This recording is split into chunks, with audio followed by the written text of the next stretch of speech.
Hello, everybody. So in this talk, I will present the Faro 11, what we did during this release, and also what are the next step for what we are starting to do for Faro 12. So we call it a stabilization release, but we did a lot. So this is a stabilization huge release, but okay. So thanks the Faro consortium member. So yes, I will just briefly remind some Faro goals and then really go over on these two Faro 11 and Faro 12. For the people that follow the presentation that I did in the UK Smalltalk, this is different. So this means that you can do something else than read your mails. So for the moment, the Faro goal didn't change that much. So we still want to have a better engine, and then you will see we did a lot of improvement on the things that you don't see but that are really important, like the virtual machine, the compilers, and things like that. We still want to have create an ecosystem with innovation and business. So, and I will show you that yes, we are supporting things. So we pay attention to stability, and the goal is still that you make money with this system. So that's super important for us. And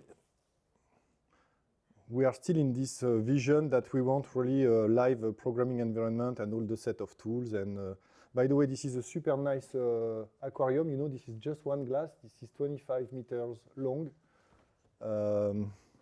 on an aquarium close to Lille. And we want a really ecosystem that can evolve. When I said ecosystem, this is you. So this means that when we do something, we know that we can have an impact, and then that your software should evolve when we change something, so we are aware of that, for real. So what I mean is that each time that we change something, we pay attention, we consider breaking things, because, for example, we have also Moose. This is our platform where we interact with a lot of companies, so we cannot break Moose each time we do something. Huh?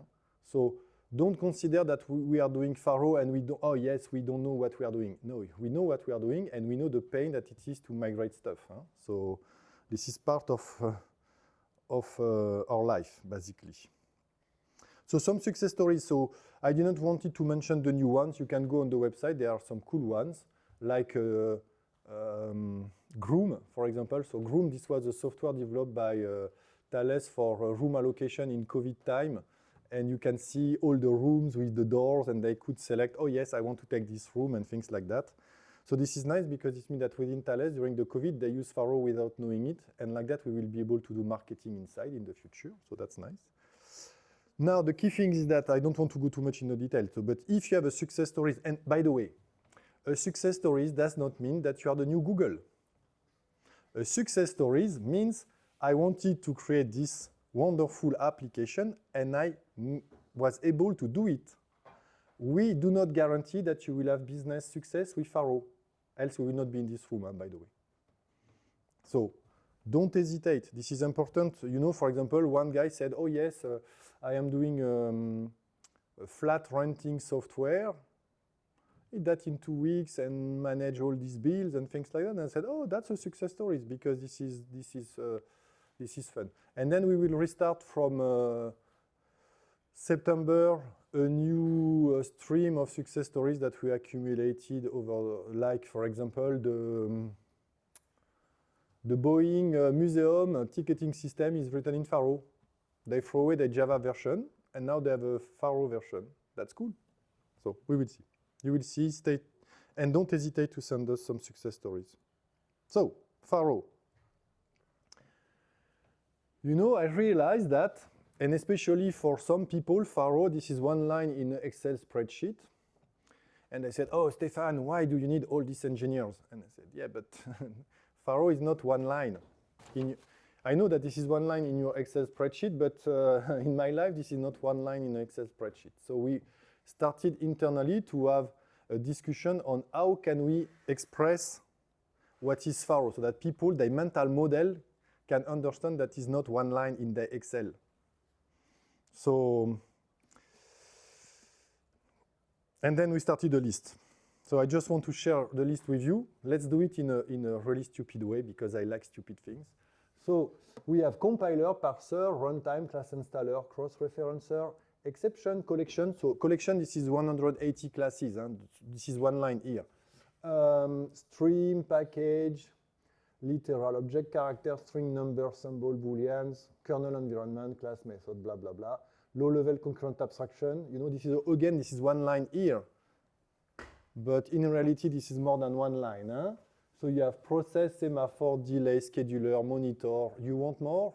Okay. After we have basic utilities, file, HTTP, HTTPS. Oh, that, I love this line because this is Sven companies that maintain all this part. And that's cool. We don't have to maintain it. And it works. We have network, TCP, UDP, JSON. Oh, wow, this is another component that we get for free, tested, that works super well. COM, DCOM, FFI. Ah, yes, FFI.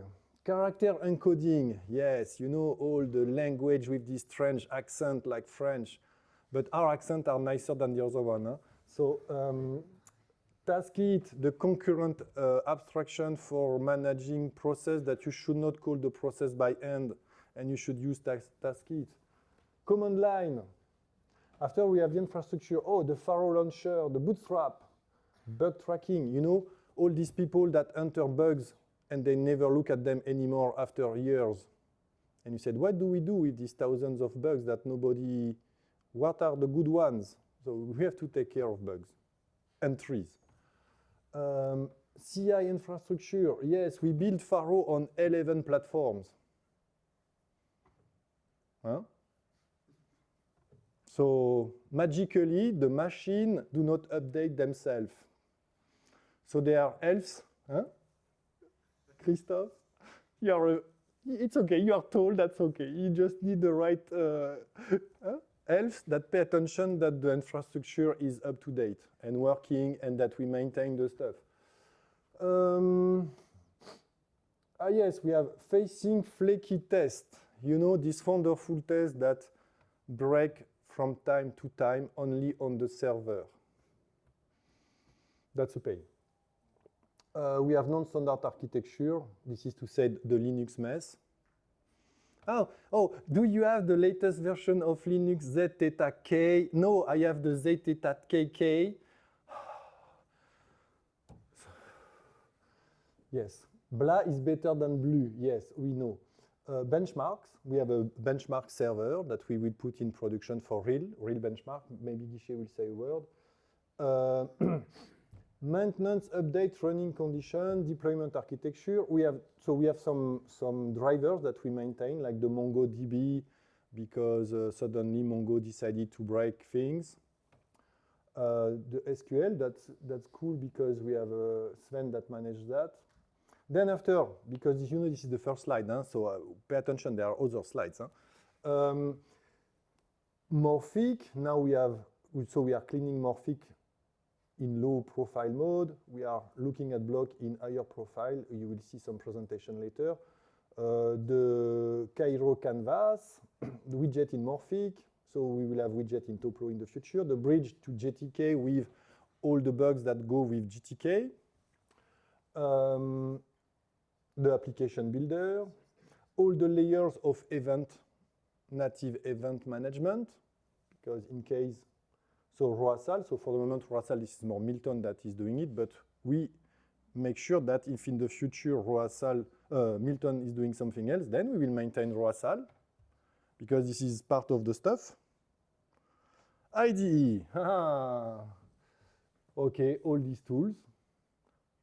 So just for the fun, the refactoring engine. So we are cleaning it right now. Balsha will show you a presentation on Friday, but this is, I guess that will be at the end 1 year of effort, of real effort, you know, cleaning things, checking that everything is correct.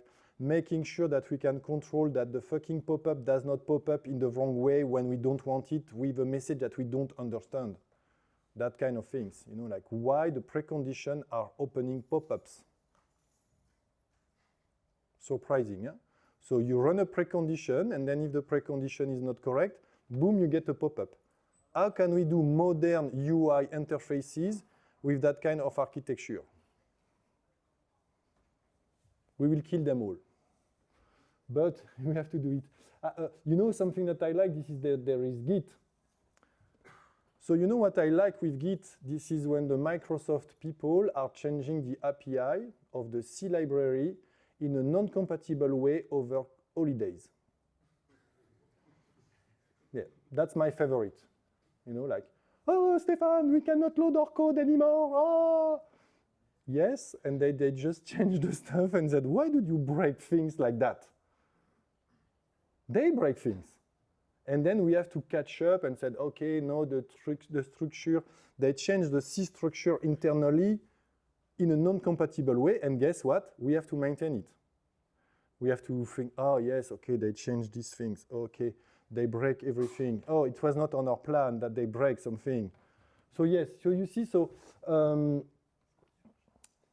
that part. Then after the C libraries, you know the kind of things that you cannot compile on Windows after 2 weeks. Because this is the reality. Huh? Sometimes we cannot recompile the C libraries on Windows after 2 weeks of effort. So like, I love C libraries, I can tell you. Huh? So we have, for example, so in the VM, we have the bytecode interpreter, several JIT compilers, different backends, the Unicorn bridge. The Unicorn, this is the things that we use to interpret so that we can write tests for generating assembly on the fly. All the testing infrastructure, the transpilation infrastructure, because we take Pharo and we transpile to C. And then we create the virtual machine, the garbage collector. And then after you have all the rest with like the documentation, the books, the consortium contracting when you have inefficient administration, let's call it like that. The company contacts, the blah, blah, blah, blah, blah, blah. So you see? So what we try to do, and then we will do it, this is try to educate the system to understand that Pharo is not a line in the Excel spreadsheet. And we want more engineers. So we will, each time we have a success story, so each time we will send a success stories like that, I can go to CNRIA and say, look, we are useful, give us another engineer. So my objective, this is to have a third engineer for the Pharo consortium. When we do contracting with companies, this is also the way to show that we are useful. So now you know approximately what is Pharo. And I wanted to have a word about changes and support. You know, I like repetition. Each time we change something, we think in terms of impact and support for you. You know? This is important. Just for the record, so now you are convinced that we maintain a large code base, and we do help people to maintain their wonderful old Pharo system. Last time we got a company that said, oh yes, we are in Pharo 7 and we cannot do these kinds of stuff. In Monticello, I don't know what kind of old stuff. Pharo 7, we are at 12, so this is at least six years because some of the iteration took a lot of time. Now, economically, for free, huh? That was free. Because you know, when you pay 1,000 € per year for a license in today's world, the fact that one guy can help you for maintaining your software system that is 7 year old, I think that this is free. So we cannot do it for everybody. You know, that does not scale. So this means that, or this means that you should pay more, because nobody on earth can do that. You know, so. We do backports. So this means that when we find serious problems or important problems in the alpha version, we backport to the previous version. So we pay attention to those kinds of things. Huh? This is super important. Because why do I insist on that? Because before, people could think, oh yes, Faro, yes, this is moving too much, or blah, blah, blah, or blah, blah, blah, blah, blah. We pay attention. Normally, when we migrate things, it takes something like 2 hours or 3 if you do it with a closed version, and then you have tests and things like that. How many of you knows what is a rewriting deprecation? Ah, that's nice. So I will explain to the other one, because this is really unique. Huh? There is not a single other system on Earth that has this mechanism, and this is cool. I will explain you what is it. And this is in production since 2006. Huh? So basically, you have a method that you don't like anymore. You said, oh, this method is bad. You said, okay, you write, I will show you an example after, you write a deprecation. And usually the deprecation, you say to the user, my dear user, go to L and change this method to that one, if you can. Now, this is not this one. For us, we said, oh, you know, I want to replace this method with that method. And I want that the system does it for you. At runtime, what will happen is that if you deprecated the methods, we will catch an error, rewrite the code on the fly, and change your code to be its new methods. This means that automatically, when we can, the system rewrites itself with the new API. So basically, you see, we write something like that. Oh, we want to change CR logs into CR trace. All the places in the system that are executed with CR logs will be automatically migrated to use CR trace. So this means that if you run your test, and if your tests are nice, your system has been migrated to the new API. And that's super cool. So for example, the people of Smalltalk Argentina or Buenos Aires, they use that a lot. And this is super nice. And we pay attention to that. So you run your test, and boom, you get your application using the new interface, the new API. You can control if you want. We can say, no, don't do it automatically. Don't worry. You know, there is versioning system that checks that also. So you can control that you do not commit. We don't commit automatically, so you can control the change in the system. If you want, if you are a bit picky, we can do it too. So Faro 11. So basically, we did a lot of fixes, no big new things, except on the certain part. In fact, more documentation, better. I will go over all this stuff. So it was really a large effort, and just for Faro, we closed 1,400-ish pull requests, closed nearly 1,000 issues, contribution from more than 70 contributors. And Faro, normally we have something, the real package sub-project, we have something like 5. You have Iceberg, new tools, specs. They are not counted here. At the level of the tool, we did some fix and improvement on Iceberg, the Git model.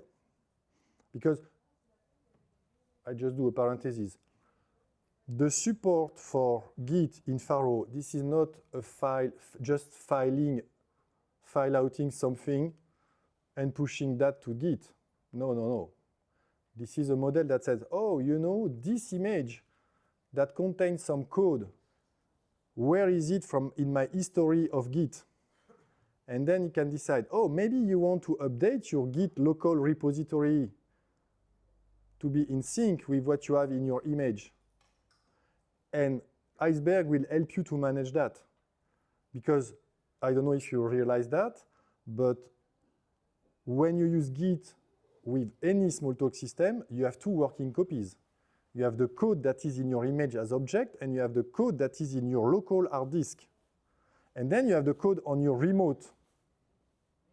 repository. So this means that if you just rely on doing a file out and saving that to Git, good luck, because this is really complex. So we did a lot of fixes, and the fixes that were pushed by us from the Git lib. Steven showed you that we work on a better debugger. We work on the fluid class definition. So now this is the default class definition. I will show you that a bit. We have better rewriting tools. We started to work on improving the refactorings. That will be more for Pharo 12, in fact. The new tools, they got a new pass. We got a documentation browser. And all the current version of the new tools. And the new tools, this is all the tools that we are migrating to Spec 2, I will explain after, got migrated. So now let's look from the system point of view, what has been done. So we have a much better Do It, because before Do It was a huge hack. And now it's look more like what you write. You know, we don't do IC transformation, no pretty printing, no. Before Do It was a hidden methods, and when you debug it, so I don't know if you can see it, but now you can before it was very difficult to debug and to make the debugger works because it has to interpret the context and things like that. All that stuff has been gone. Now we just use real variables, and this is much nicer to have a support for Do It, which is something that we do all the time. We got improved blocks. So we have a first version of blocks that they are not in production yet, that are optimized when they don't know. This is full blocks, but with no return. So they are faster, they lose less memory. For Pharo 12, we will reevaluate to put that for real in production. We got a first version of constant block. So this is a constant block. And the constant block, they are precompiled. So this means that they are not executed. They are really precompiled at compile time. Again, just to go faster. We got also optimization. So times repeat was not optimized in the past. And now this is, you have the same speed that with undo and things like that. So the block is not evaluated all the time. So that's good. We got a second kind of plugin to be able to parse after the first pass. And tools got improved. Now, since Pharo 12, I just put it inside. Since Pharo 12, there is a huge cleanup of the compiler because sometimes we got stuff from the pretty prehistorical ages there. So improving the parsing logic, better handling of exceptions so that we can, you know, the idea is that so that the UI cannot be forced to react and that we can control when. And then for Pharo 12, we will have another iteration from clean block and constant block to put them in production. So usually we have always a phase where we do things for us and that we try internally, and a phase where you do it. You can get access to that. So that's why we have options that we can do. And we got a guy expert in compilers that really help and had a lot of fun with Pharo cleaning things. So Jean really helped a lot. For the VM, now we can say that the ephemerons are production ready because we fix again hyper vicious bugs. So for example, we got bugs only on our servers, integration servers. So this means that there are some changes that were not put in production. We were just trying to understand what was exactly. The problem is that those bugs, you cannot reproduce them because this is GC bugs. So and I will explain. So we work on permanent space. I have a slide for that. We got some support for SMD instructions. So this means that we have vector instruction. Now the point, this is how can we expose that to the user? So we can do it. So we could allocate all kinds of things and see the impact on that and things like that. But the question then, this is how do we give you access to that? We got update of all the newer version of the graphic library, using hardware acceleration, a lot of cleanup. In the VM, we removed a lot of old codes and things like that. Dead code. We got a version of RISC-V for the JIT. So RISC-V computers are not there yet, or you can buy some of them. But this means that we get Faro can JIT assembly code for RISC-V, which could be interesting in the future for doing security kinds of things, because RISC-V has a extended instruction set that you can define your own instructions. We wrote a lot more tests. You know, Guichet showed this fuzzer, but in fact, we use the fuzzer ID for the GC, because this is super difficult to write tests for GC algorithms. And this has been published in the best conference in software testing. So this is our first paper there, or our first submission too, so that's nice. And the previous year, we were working on basically a JIT compiler. This is, it takes an interpreter and certain aspects are produced in assembly. Oh, said, no, I don't want to execute in interpreter, I'm too slow. Oh yes, let's write code that will generate assembly. And the question that we had is that, do they are equivalent? Is it the same? Because this is 500 of those that are written by hand here, and 500 here that are written by hand in another level of abstraction. Because here this is jumps and register, and here this is more C. So PLDI, this is the best program, the best conference in language implementation, so that's nice. We got some improvement for Slang. There was a nice GISOC project. What we also did is that we revisited all the memory map logic. The memory map, this is what's happened when you launch Faro, your VM. Because you have the image, and the image should go in memory. And what do we do with that? Depending on the architecture, depending on the memory that the OS is giving you, depending on all kinds of things. And the idea there, this is to minimize the swizzling. What is the swizzling? This is that you save your object at a given address, and then you have to move it to another one, pay attention that the memory has all, and things like that. So you have to do all kinds of bookkeeping of your address of your object to be able to put them in memory so that the image starts. So Pablo revisited that, and also the snapshot. So what's happened when we save Faro? So for the moment, you don't see really an impact, but this means that in the next iteration, we will probably have much faster snapshots and startup. So the permanent space. So the permanent space was sponsored by Lifeware. So you can thank Lifeware for all the effort that Pablo did. The idea, this is, you have a memory region that is not garbage collected. Said, okay, this part, the garbage should ignore it. So when we have images with gigabytes, because now we have images with gigabyte of space, then you said, okay, this part, I don't want that the garbage collector is coming over that. So in VisualWorks, there was that since long time. Now this is, we have that. It reduced the permanent object, it reduced the pressure on the garbage collector. Right now, this is a manual choice. What we did is that we build tools.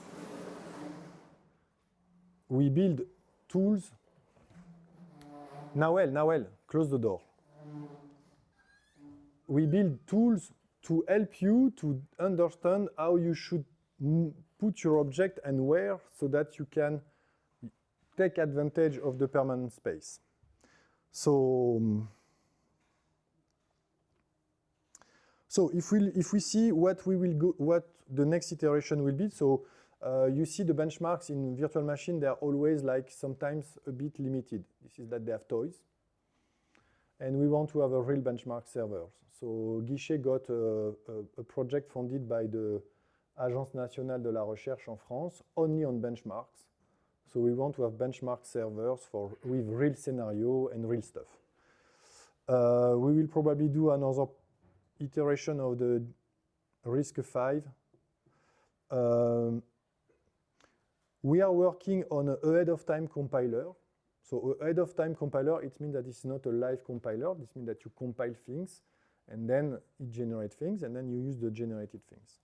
So It's really interesting for us because now we understand the internals of a real compiler, like LLVM or like V8, the real virtual machine outside there. You know, they have abstraction like basic block, control flow graph. They do graph transformations and things like that. So we implemented a lot of algorithms. We read most of the books on this field, and now we have a pretty good understanding of that. We nearly have all the bytecodes, so this means that we can, the idea this is to be able to take the interpreter of Faro and generate the code that will generate the assembly statically, just to see. Because right now it was made by hand, and each time you want to add a new feature in the Faro bytecode, if you want to have it fast in the JIT, you have to write the same version. So you write the version in C, and then you write a version in C, but that generates assembly code for the JIT. And the idea this is, can we automatically generate the JIT, the code that will generate the assembly on the fly from the interpretation of the interpreter. So this is a meta-interpretation approach. And the idea is that like that, this is good because we can compare with what has been written by hand to know, okay, with our analysis, how far are we? And we are pretty close. So this means that like that, we could introduce more instruction and not paying the price that we have always to do the JIT version. So, and for us, what we want, in fact, is that we would like to have the read, but at runtime. Because why can't we have a good compiler, a good JIT compiler? Oh, by the way, when I mean compiler here, I don't mean the compiler you use in Faro or that Faro uses. I mean the compiler that is in the VM, because we have the compiler in Faro, and in the JIT, you have an interpreter and a compiler. And this compiler I'm talking about. So this means that we would like to have that this compiler has a real architecture of modern compilers.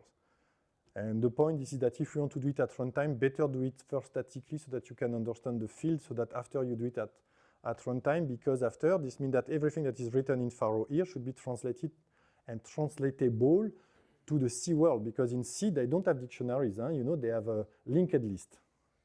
That's the maximum abstraction that they have. So we should pay attention to those kinds of things. So that's why Drupal, for example, if you saw the talk of Nawel, that was like, oh, what we are learning from the compilation, can we move it to the Faro compiler so that we benefit from that or not? This is an experiment. Now, from the permanent space, what is super interesting is that now we are in a position to do really advanced things. We can have memory segment.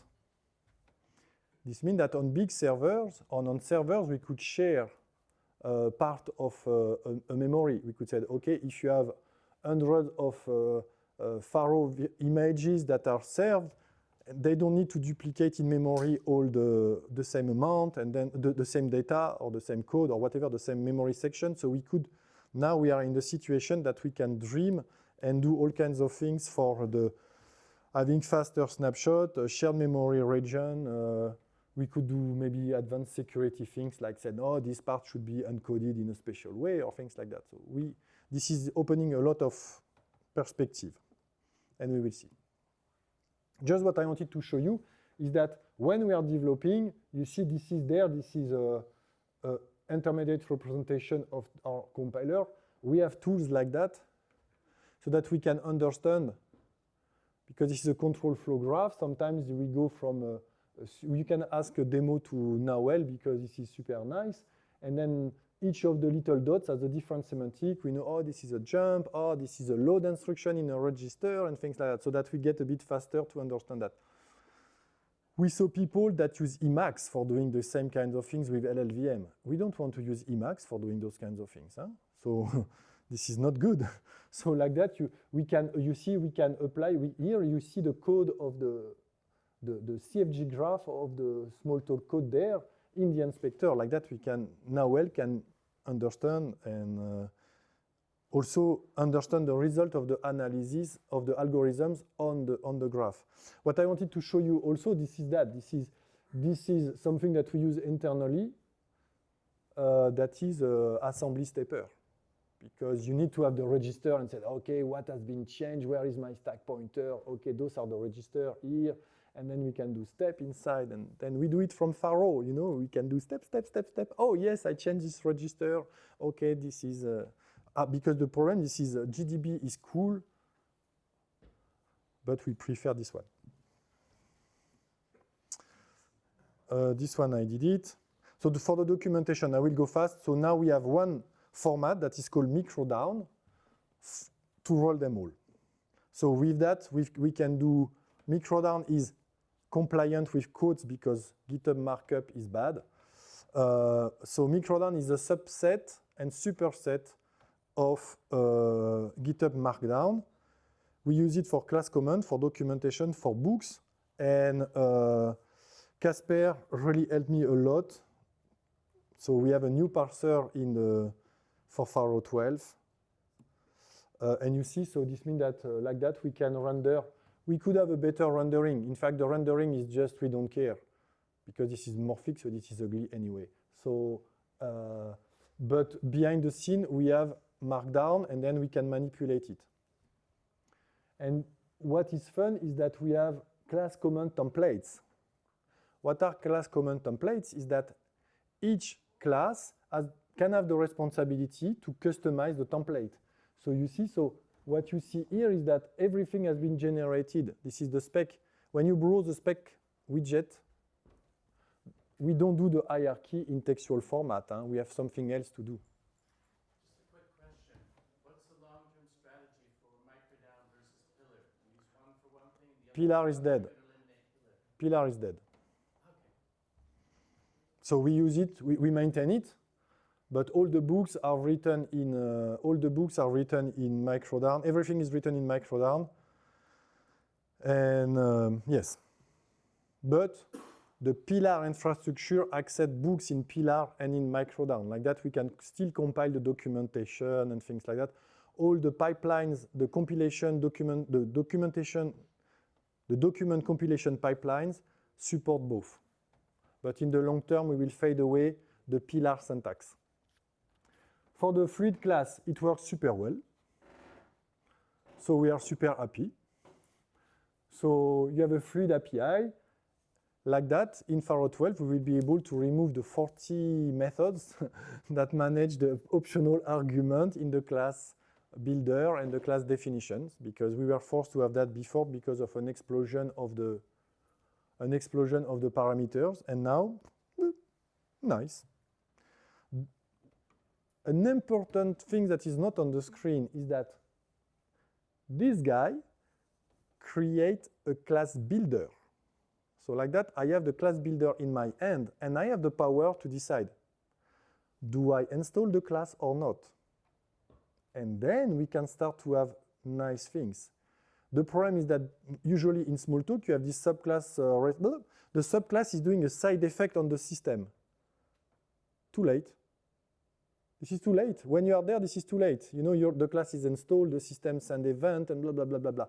What we wanted to make sure that, yes, we can manage class definitions, and we do what we want with them. So with that in mind, then we will be able to, so this is in Pharo since a long time. Pablo fixed the class installer and the class builder a long time ago, but now we can take advantage of that, and this means that in the future, we expect to kill the meta model of RB just to use the one of Pharo, except that we will not put the class inside the default environment. So this is a nice step in the right direction. So yes, so what I was saying is that, yes, we presented that in 2017, so we were a bit slow on this one, but at the end, now Pharo 11, this is the default syntax. You can still use the other one. Don't be afraid. And in Pharo 12, we are removing all the tests that were creating strings that contains the old class definition by hands and all these kinds of things, so that we fade away also the old class definition. So basically, we have always this metaphor. Sometimes we fail to do it, and let's face it, sometimes we could do better. But the idea this is that if you can only fit 6 eggs, then if you want to put a new one, you should remove one. Huh? I like this idea. So we try really to remove the duplicated functionality. This is super important for us. So now I have a, do you want that I finish or not? Let's say in 10 minutes. Sorry, I was too long. We did too many things at the end. So the key message around Spec 2, it is there to stay. If you have only one message to keep, it is there to stay. This is super important, and then I will show you why.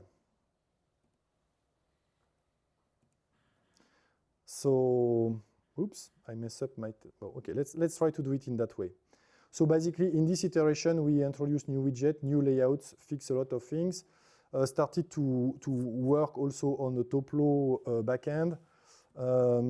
Here you see some GTK preview.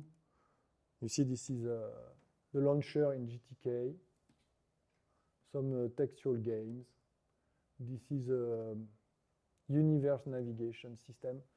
So the point here, this is to make sure that the canvas, that we can draw things in the canvas independently on in Morphic or on GTK, which is important, for example, for people like Thales, because sometimes you don't have the right widget for the, I don't know what, surveillance, and then they need to be able to draw inside and get event inside your widget, independently on the platform. So that's really the case. We are not doing Galaxy for fun, in fact. This is a tool for managing nodes that Esteban did. This is a tool that he used every day that he did for himself. This was some alternative sketch of alternative browsers just to see what they would look like. So that's more interesting from that perspective. So we are converting all the existing tools to use a spec. We want to support the mix of backend. So this means that typically one of the objectives is that we should be able to mix Calypso with a spec so that we can continue while we are rewriting Calypso to be able to use Calypso in a spec world and to support multiple backends. And the goal is to remove Morphic at the end. So I will go fast. So basically, this was really stabilization phase for Spec 11. We fixed problem with layout, enhance the way the style are working. So this is really for Morphic only, these things, because and some general improvements. So overall, 80 issues were closed. So I will skip that, because I want to show you a bit what is in the future. So basically, we are thinking to move from GTK3 to GTK4. Why? Because GTK3 has bugs. And GTK4 is better, you know. The marketing, you know. It's like, yes. We would like, we started to have a first version, start to have a Toplo version, and I want to show you a bit, and finish the tool migration and find a solution for Calypso, the code browser. So just an update. So we were working on block update, so started to build games and things like that to stress the system in unexpected way and things like that. So this is, normally I should have presented that in the project, but in the competition, but I was dead, so I didn't. So I will show that maybe in the Show Us Your project. And then we will continue. You will see, I will not do the talk, but Martin should do a talk on the update of blog, because there was a lot of work on graphical details that are important for graphical people. So there are details for most of us, but they are super important for, for people. So, and Toplo. So Toplo, basically, I just want to show you that as a, this will be probably for Pharo 12 or maybe Pharo 13. So basically, this is a work that is sponsored by Thales. I think that they will show some things that they did with that. They released the first product based on that. but this is with their own risk, you know. So they are happy, it works from what I understood, but for us, we cannot put it for you first. So this is skin-based. So the idea this is to use all the work done by these people in the Ant design that we can import. So like that, we don't reinvent the wheel. We just have their skin and all the work. So currently, in the first iteration of Toplo, that has been revisited this summer, and this is under redesign, re-architecturing, there was all the support except 3 tables and skins. And now the skins iteration started last month, and they are on the process of doing that. So you see, so this is the debugger that Steven showed yesterday. Here, this is a traditional IDE where you have all kinds of things that you can put in the menu with Dropbox, with a radio button, a checkbox, with animation and things like that. With these kinds of things where you see that you should have the same graphical element, but you want to be able to say, oh, I want the round version and not the default shape, with the variation in terms of disabling, enabling, blah, blah, blah, all the variation, plus the skin. So here you want to have a white skin and a black skin without having to really do anything. So this is the kind of things that they are working. So they told me, show it, but don't say that this is not working. No, it is working, but this is not ready for consumption. And a detail that I want to show you, this is the selection item in the list is not just an iteration.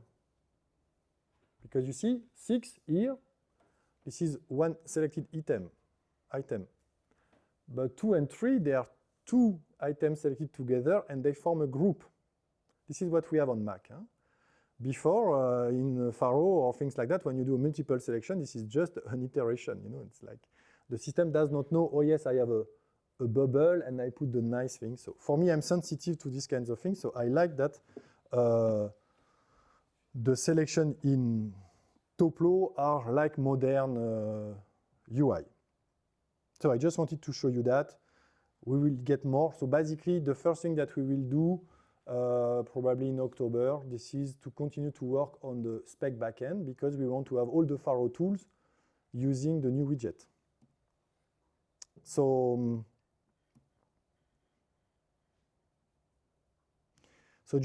yes, I wanted to say that yes, we will continue to develop Faro with the same process. Yes, I want to welcome everybody that contributed because this is super important for us. Just to finish with a word on teaching because this is important. I really want to thank the people that are working on Exercism. Because Exercism, this is exercises that people that want to learn Faro can load and do the exercise. And this is, we got exposed in by the Exercism people. They did some presentation of Faro, which was more or less right. But this is nice that other communities can say, yes, in Exercism, we have these three language, new language, blah, blah, blah. And this is really nice. So I really want to thank the guy that worked on that because we were completely flooded. Just for the record, there is a really good MOOC on Faro, so you can learn a lot, or people that want to learn Faro can really get something of really good quality. The first MOOC, this is on Faro, plus a bit of object-oriented design. Now we are working since 4 years on a new MOOC that is only on advanced design. So we have 60 videos that we were shooting in July. And now this is going on post-production. And normally in October, we will have, there are 10 modules with all kinds of things. And this is really unique. That does not exist elsewhere. So this will be really high quality from that perspective and things like that. So basically, we did the focus on the advanced design in the previous MOOC, and then we expanded that part. So this means that teacher will have really super nice material for teaching advanced design out of the box with good quality video. And of course, this is done in Faro, but it can be applied to all kinds of languages. There are new books also. So you see, the Testing in Faro is the latest book of the series, and I have a couple others that will get out soon. And I want to conclude with that. So yes, for us, Faro is not the end of the story. This is just the trip and the vehicle to do that. So that's it.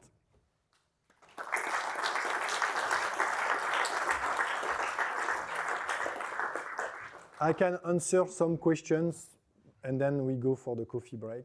So,